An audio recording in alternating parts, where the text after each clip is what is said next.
ഇന്ന് തന്നെ ഡൗൺലോഡ് ചെയ്യൂ. കാണൂ നിങ്ങളുടെ ഫേവറേറ്റ് ഷോസ്. ആ സമയത്ത് രഘുവിനെ അയച്ചത് ചിലപ്പോ നമ്മൾ ഇന്നും വിളിക്കാറുള്ള ദേവി തന്നെയായിരിക്കും.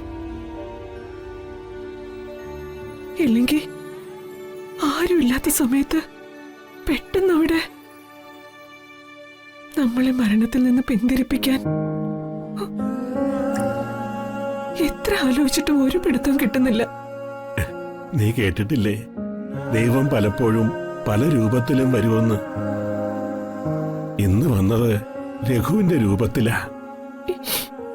ശ്രീ പരമേശ്വര,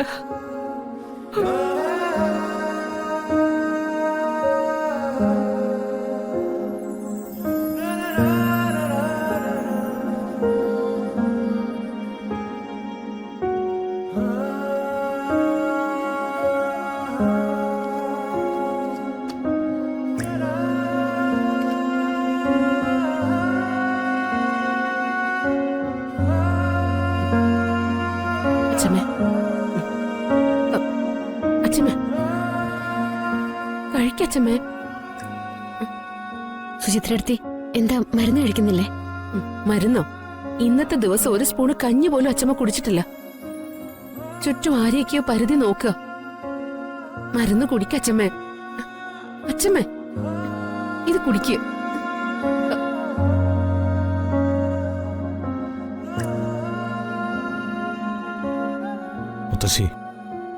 മുത്തശ്ശിയുടെ മോനും മരുമകൾക്കും ഒന്നും സംഭവിച്ചിട്ടില്ല. രണ്ടുപേരും ഗുരുവായൂർക്ക് പോയിരിക്കുക.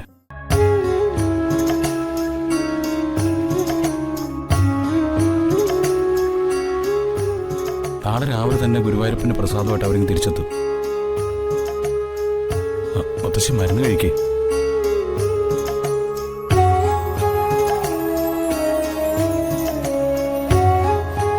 അതെ, ഈ മരുന്ന് കഴിച്ചാലേ ഗുരുവായൂരിന്ന് കൊണ്ടുവരുന്ന പാൽപായസത്തിന്റെ യഥാർത്ഥ മധുരം അറിയാൻ പറ്റൂ. അമ്മയ്ക്കും അച്ഛനും ഒന്നുമില്ല അച്ഛമ്മ. അച്ഛമ്മ സങ്കടപ്പെടാതിരിക്കെ, മരുന്ന് കഴിക്ക. ഞാനല്ലേ പറയുന്നേ. അച്ഛമ്മ,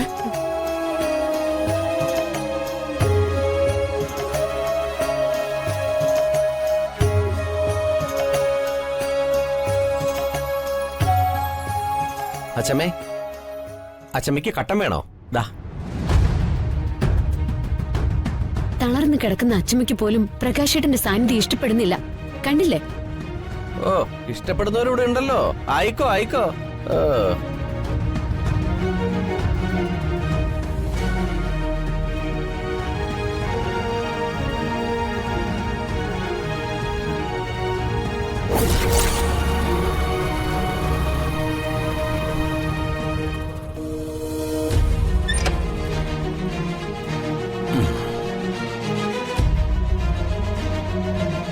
അമ്മേ, വാ.